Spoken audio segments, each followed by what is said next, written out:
Ladies and gentlemen, welcome back to the podcast. And listen, I'm excited for this one because we are here with a guest, not just any guest, somebody that is phenomenal in terms of marketing, best-selling author. I have been waiting to talk to her because now I see her product everywhere in Target. But we'll get to that. The one and only Tina is on the show today. How you doing, Tina? John, how are you? I'm so happy to be here. Listen, you are somebody that, when it came to us, it's like, yo, we can get Tina on the show. We can get Tina on the show. I'm like, listen, I got some questions. I got questions about marketing. I got questions about like branding. I got questions about how she making these pitches. But for someone right now that's listening that probably has picked up your book or one of your Mhm. books at some of these locations, take us back to like the young Tina growing up. Where are you from? I am from Lancaster, Pennsylvania. So I always joke that isn't it interesting that someone who's from a place best known for, its Amish community started my career as a trend spotter. So that always is something that people are like, huh, you're from Lancaster. I'm like, yep, I love it. Listen, but that also shows the audience right now, no matter where you from, you can identify something in the market and you can put your own swag to it, your own experts to it and do something special. And that's what you did. So let's break it down for people right now that are listening.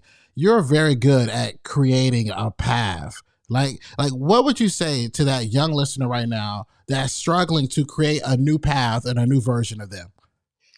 I would say it's always really important to listen to yourself and listen to really or tune into what you want to do with your life. I think I had a lot of people who were telling me and my parents where they thought I should be headed. And I really applaud my parents for giving me the freedom to decide. I often remind people I became an entrepreneur in 1996. That was before the world knew the Mark Zuckerbergs and that whole generation of entrepreneurs, right? Mm, When I became an entrepreneur, it was still like a weird thing to do. And people would say to my parents all the time, Tina's so smart. She was a valedictorian. She could be a lawyer. She could be a doctor, but she's doing this entrepreneurial thing, right? So it mhm. wasn't like at that time to go into entrepreneurship was this like huge win. It was like, oh wow, you wasted your skill set to go do that thing. And so Mm. I think you have to be really clear on what you want in your own life. Understand that a lot of people project their own fears onto you and not to like allow that in any way or shape or form to like influence how you see yourself, and to just be really clear headed about what you want, why you want it, and do what you're going to do to get there. Oh man, that's a lot to unpack there, right? You said, listen, you can't let other people project, right? People can't project what they perceive you to do or what they perceive you to become in life, right? You're talking about somebody, guys, right now who was named 100 most creative people in business. What I also find quite interesting is that at a young age, I think the people who become experts do something that not only is different, but they do something that people will say, hey, how are they doing that? Why are they doing that? For me, at 14, Tina, I started becoming a big nightlife party promoter and I became good at marketing. But for you, at the age of 16, you started your own company. Now, let's break this down, right? Not just any company. We're talking about a buzz marketing group. I can only imagine what that was like. Tell us a little bit about that experience at 16 years old. Yeah, I was definitely an accidental entrepreneur. At 15, I answered an ad in the back of 17 magazine to take a job writing for a newspaper for girls called the New Girl Times. And I did not know that my product review editing job would turn into market research. But I was in a season in life where um, I just kind of rolled with the punches. One thing would happen and I'm like, that's cool. Another thing would happen. I'm like, okay, that sounds great. My parents were definitely I like to call them 90s parents where it's like you can do all these interesting things, but you will be going to college, right? And so it's like they let me have my fun, but none of us were really taking it seriously. And I remember being a senior in college, I was 6 years into my business and sitting in my advisor's office saying, I don't really know if I want to do this. It's Mm, fun, but I don't like being known as that girl. And I felt like there was like almost this interest point in my business of like being this teenage starting trend spotter. Like I'm like, I want to be a serious business owner. So mm, maybe I should go to law school. And what I agreed to do after that conversation was just try it for a year and see if I mm. still feel the same way. And within 3 years of graduating college. I had my cover story in O Magazine in 2005. Wow. Huge game changer. Had opened an office in New York City, and so it worked. But just know, I was always questioning along the way, like, am I still doing the thing I want to do? Am I still enjoying this, or should I just go do something else? Oh, that's powerful. One of my friends has this theory of 4 years, and he truly believes that everything can shift in 4 years. Your thought process, your excitement, your joy on something you're doing, it could stop and could evolve into something else. When you think about school, right? We think about like high school, freshman to senior, college, freshman to senior. And it sounds like with you having all the experience you've had, after about 4 years, as you got closer to different things, you were evolving, right? How does someone Absolutely. go from like literally right 25 years old in O magazine to saying, you know what, I want to do books? Like, how does that happen? Um, it's funny. After I was in O, I had a lot of people were calling me, and one of the people called me. It was a publishing company who had been publishing a lot of YA or young adult novels, and I was hired to do marketing on one. And Wow. the editor said to me at the time, we bought this book from someone with a skill set just like yours. You should consider doing this. And I said, I don't have any time to write books. And then Mm. I ended up starting to work on this new emerging customer we had dubbed a tween. And in doing tween research, I met a mom in a focus group who really changed my perspective on a lot of things. And she said, you seem to know about things like this. My daughter is 10 and she's reading Gossip Girl. What should I do? And Mm. it was definitely a critical moment for me because I thought, well, I love that she's reading. And her mom said, I love that she's reading, but maybe not the most appropriate content for a 10-year-old, Mm. And for me as a marketer, that became a challenge where I thought, I wonder if I could write something engaging and fun and interesting for a 10-year-old, but also of high value to them, and something that parents would feel good to give their kids. And that was really my thought, right? Like my Uh-huh. thesis. And then there was a holiday break, and at that time in my life, I literally only had that 2 weeks between Christmas and like the entertainment Wow. industry, everyone would shut down. And I said, I'm going to write a treatment. I had gotten my degree in journalism and said, let's see what happens. And I did that, and I sent it to a couple friends who, at that point in my career, I had really good industry friends who reviewed it and gave me really honest feedback. And I thought the Mm. feedback was going to be, maybe don't quit your day job. And instead, it was like, hey, you're really good at this. You should keep it moving. And so I went to an editor and said, back to the same publishing company, and said, okay, I thought about what you said. Who are the top agents you buy from? I'm Mm. going to give them a call. And I ended up, partnering with an incredible agent, and we sold Mackenzie Blue. And then I sold a business book, and I thought, okay, I really like writing. And now I'm like 20 books into it, which is also just insane that Crazy. 20 books and 14 of them over the last 3 years. So um, definitely didn't expect that kind of acceleration. But when you like something and you're good at it and you have a good team and good writing partners, you can make things happen very quickly. Facts. Listen, there's a lot to unpack there, and I don't want to just breeze past it. One of the things, guys, that you can learn from Tina really quickly is she gave herself grace and gave herself time. If you listen to how she broke this down, okay, I only have 2 weeks. Okay, I only have, this amount of time to pull this off. Like, what would be your advice to someone right now who's struggling to find those little corners of time to doing something that they love and enjoy? So one thing, while incredible opportunities in my career, I have always shown up for those opportunities. And I think it's Mm. incredibly important to be prepared. Don't ask anyone to give you an opportunity that you're not prepared to show up for. And so I didn't ask the editor for a meeting I wasn't prepared to have with an agent, right? I had Mm. pages. I was ready I knew what needed to be in a proposal. I had asked to see a successful one. I was prepared. So I did not waste anyone's time in a get to know you meeting. It was, here's what Whew. I want to talk about, right? Here's what the book is going to be about. Do you think we can work together? Because these are really busy people who don't have time for, like, maybe potentially at some point down the future, right? These were like, I was meeting the A Mm. team. So Mm-hmm. we have to show up prepared for what those meetings look like. Um, and just be prepared. And that was something I learned from my parents, is really just preparation is everything. Preparation, preparation. And I would get these golden opportunities, and I knew that they were like these moments in time, but I never took them for granted. And I Mm, always wanted to do, to be seen as doing well in the eyes of the person who made the connection. It was very important to me, mm. because I really do value relationships. That the person who extended their personal relationship felt that I treated it as special as it was. Wow, listen, that's music to my ears. One of the things that I do, not only just this podcast, is I actually represent a bunch of talent and manage them. So relationships are so key. So I love the fact that you said, hey, look, if I got this person right now, I'm going to be like so prepared. I'm going to know exactly what they want. One of the things that I think also is one of your gifts that was quickly identified is that you knew, and you said this in a previous podcast, that you realized that you had information that these companies wanted. Right now, somebody is listening to this, they're watching this on YouTube, they know they have the information that could Hmm. be something that could be so significant to these companies. What would be your advice to them and to saying, look, this is what you should be sharing?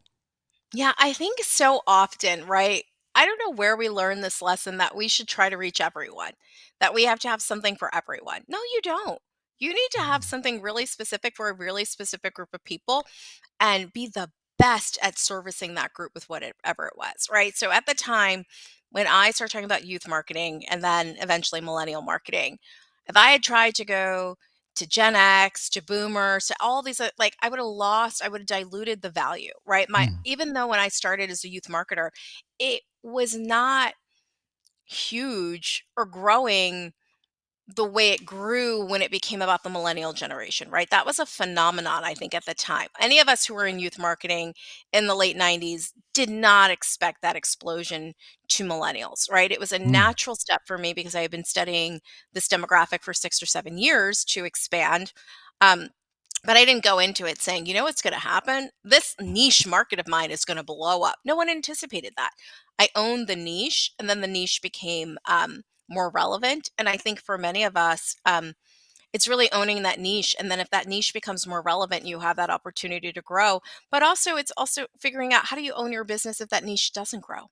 mm, You can still have an incredible business owning your niche, because guess what? You're not going to have marketing costs to market to any and everyone. You're going to be really specifically marketing to a very specific person, or customer. And so getting to know your customer is incredibly important. My customer was really made up of a very select group of CMOs and marketing teams, and it meant understanding what their pain points were, mm, understanding what kept them up at night. That's always the question I used to say: what keeps you up at night? What is the question you cannot answer?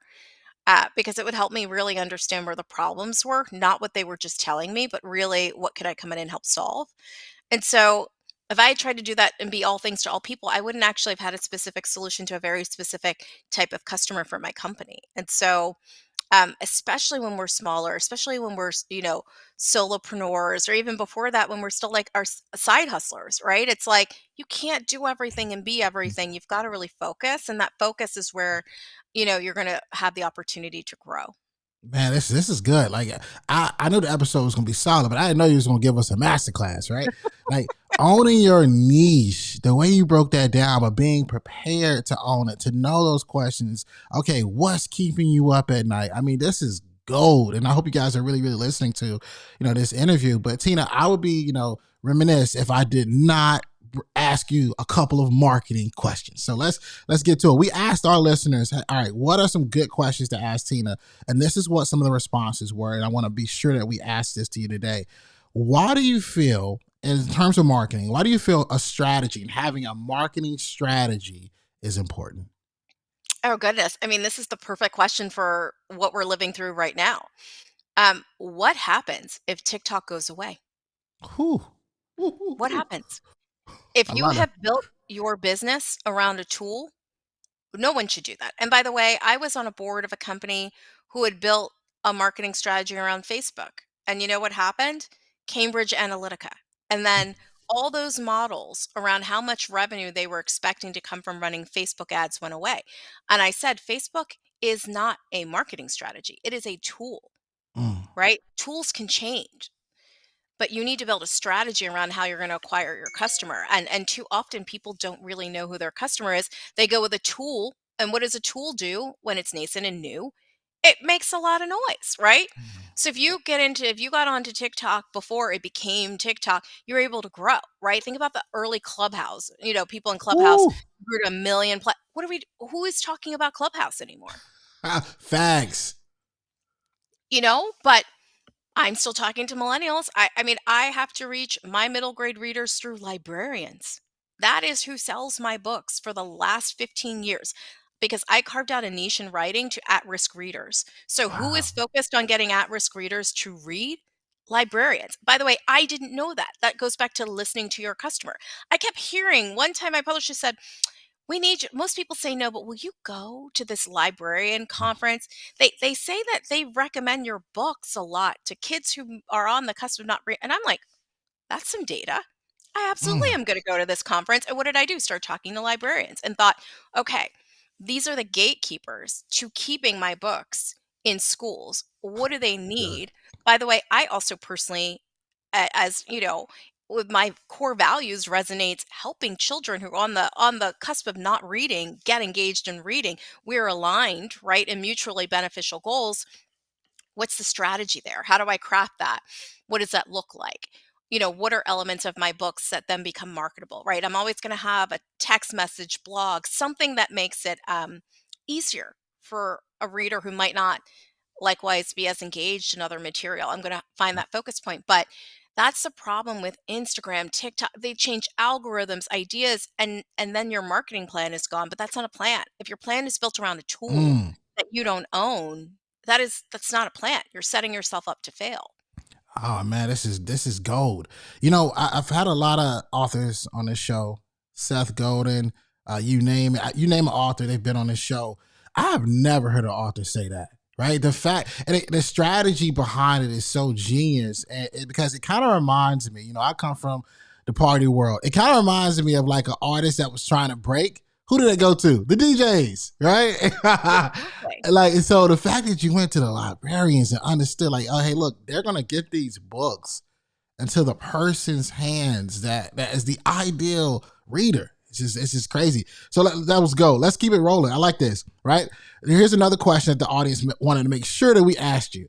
Where should people, and we're talking about this right now, but where should people advertise their business? There is no one place you should advertise your business. You should be telling me where you're going to advertise your business because you are so detailed into who your customer is. I used to go through an exercise at my agency with my team, and whoever the client was, I would say, let's name their customer. So I don't care if it's like Shamika likes A, B, and C. Darren does this. I want you to speak about these people so clearly as if they're friends because you are so detailed and you've really honed in on how we're going to reach them, right? It was an exercise really built around discipline. If you are not talking about your customer where you're like, he would never go there. He's not doing that. He's spending his 5 to 7, PM time doing A, B, and C. If you don't know that, then you don't really know your customer. And then you're just generalizing, right? And that means early on talking to your customers. How did you find my business? What is interesting to you? That research and how they get to you is so incredibly important.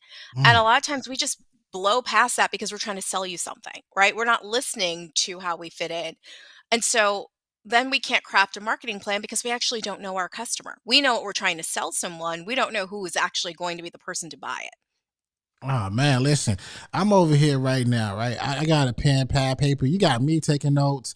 And what's so interesting about this conversation? It's kind of like a rap battle where a guy says a bar and it's just so good, you just like make a scringy face, like you can't believe they just said that. Because because the way you're breaking this down into terminology that I know that we're grasping, that I know that we're getting, and we have so many different marketing strategies, so many different marketing campaigns. When a brand is growing, though, like when a brand is really, really growing, like what should an ad campaign do? Oh, goodness, this is a great question. So I like to tell clients when you really have mastered your initial demographic, like who you're trying to reach, if you have an expansion plan, once you're like, like clockwork. The ads are working, it's converting, everything is working like magic. That's the time to go to your second demographic, right? And we Ooh. probably, if you think about our businesses, I could tell you three distinct customers that I want it for for elevation, right? My new Mm-hmm. brand at Target. When I Mm-hmm. created Elevation Tribe as a platform, I had four. I said, I want entrepreneurs, I want side hustlers, I want small business owners, we call them SBOs, and I want mini moguls. And for each of them, I could tell you how much money they need to make in those categories. So we do, because you need a metric to measure when someone is moving between Mm. categories. So we're very clear on a psychographic, right? I didn't tell you how old an entrepreneur was. I could Nope. definitely tell you entrepreneurs could be people my mom's age who are empty nesters, raised their kids, and now are in this really amazing place of like, I'm doing me, right? Facts. Um, that there's not just an age there. Or you could be, someone in high school who has dreams of owning a business, and you're still in that psychographic. But you have to know those personas. You have to understand how much of your time you want to dedicate, right? There's the one you could own. So I thought about myself and I'm like, well, I'm a small business owner. So I for sure can own the SBOs, right? I want to attract the entrepreneurs. The side hustlers are interesting, but might take a little bit more time and attention to convert. And maybe I need a higher end offering for mini moguls, right? They're making over Mm. 300K in their businesses. But that small business owner, I'm in that sweet space. Or sweet spot, right? I can ultimately speak to them very authentically. I'm going to start there, right? And that Yep. is a healthy marketing conversation we should be engaged in as small business owners, right? Where we sit there and say, I know I can reach that person.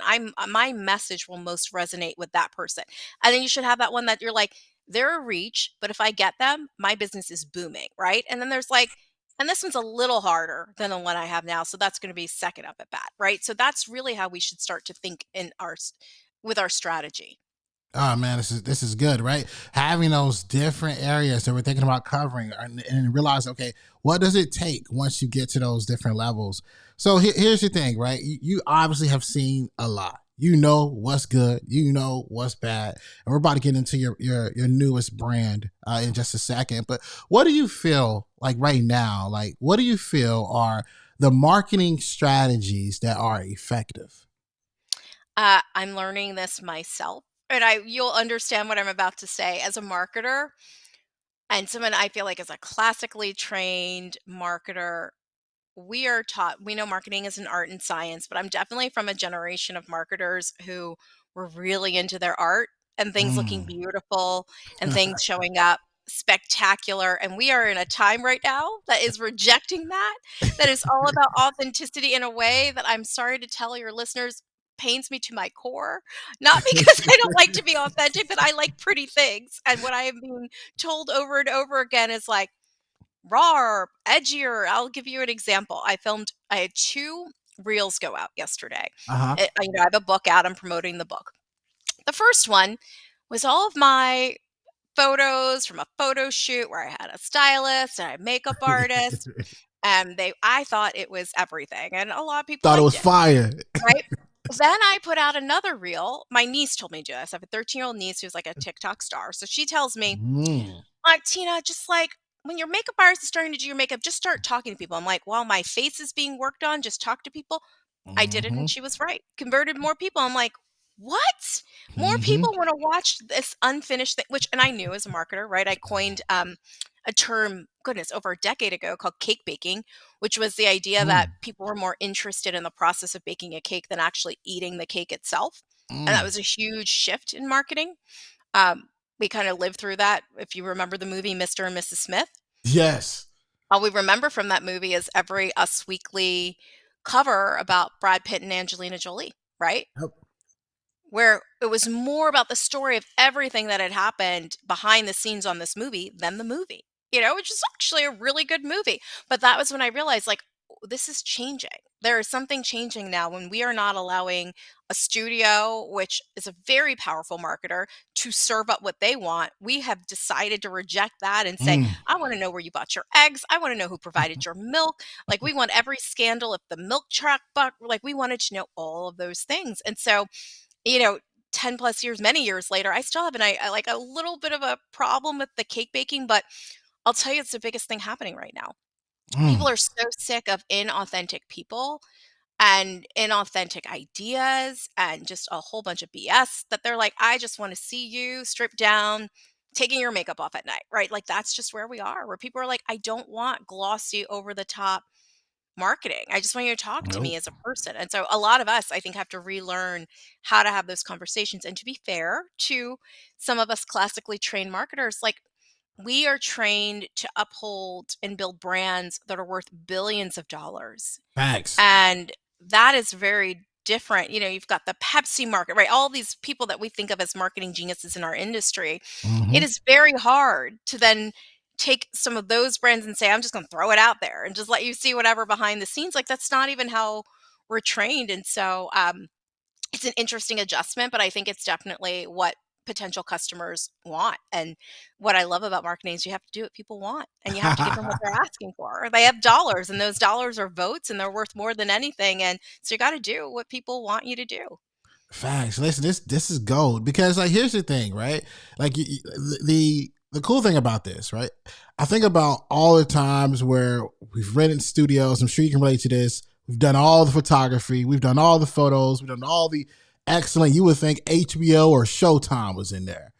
But what really resonates with people, to your point, was them seeing us preparing, getting the cameras, reading the scripts, moving around, going to the airport. I never thought going to the airport would be content that people would like to watch, but watching people, I mean, it's become big, right? So the fact that behind the scenes, that raw content is what's working, I think everyone right now listening to this should pay attention because you've probably said to yourself, oh, I have to wait till I get the camera. Oh, I have to wait Mhm. till I get the perfect microphone.